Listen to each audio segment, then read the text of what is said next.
Anna, should the Yankees actually have to meet with Soto to sell him on their organization? What good is that meeting going to do? You'd think they could just text him a number. Yeah. They have Boris's phone number, right? They could just send him a text. This feels performative to me. This, to me, feels like an organization that saw people get excited about the Mets talking about their meeting with Juan Soto, and they were like, we need everyone to know we are also trying to sign Juan Soto, which... not that that matters, I guess. Again, they're all gonna text him numbers in the end, and he's gonna say, that one looks bigger than that one. So sure, meet with him. But it does feel to me, I don't know, a lot of what the Yankees have done with Juan Soto to me feels like gearing up for defensiveness in case he goes elsewhere. And they're like, well, we put on such a good show. We went all the way out there and talked to him. Yeah, I agree with you 100%. Oh, he's meeting with the Mets. Hey, can we set up a meeting? Right, exactly. I mean, he was here. You shouldn't have to meet with him. Oh, boom, he'll be there too. You just managed him for 162 games plus the playoffs. Well, what's the latest? Speaking of the Mets meeting, what's the latest with the upcoming Mets meeting with Soto? Yeah, I feel like the Mets meeting could lend us a little bit more information than the Yankees one, right? We just heard Aaron Boone talk about how he'll be in California for Boris and Soto. I wouldn't be surprised, frankly, I'd be shocked if Carlos Mendoza and David Stearns weren't part of Steve Cohen's party to head over there, because if Juan Soto wants to meet with Cohen, chances are he's probably interested in what the president of baseball operations and the manager has to say as well here.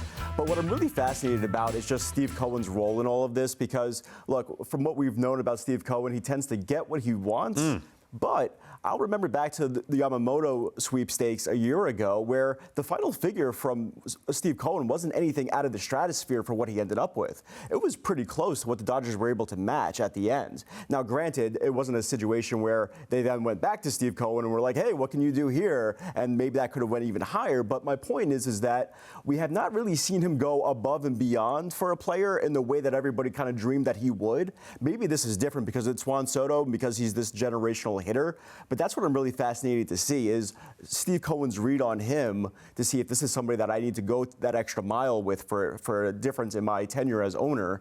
And they want to get more information out of Soto here. So I think it's a huge meeting for the Mets to put their best foot forward and present their case for him beyond what we expect to be a large dollar figure. Well, I mean, when Will brings up the going above and beyond for one of Boris's clients, I mean, I'm old enough to remember that Steve Cohen dialing Boris up from Hawaii, from his guest house there over a martini and blowing everybody away with the last-minute Carlos Correa offer. So, yeah, the relationship with Boris and Cohen is something to watch, guys, for sure.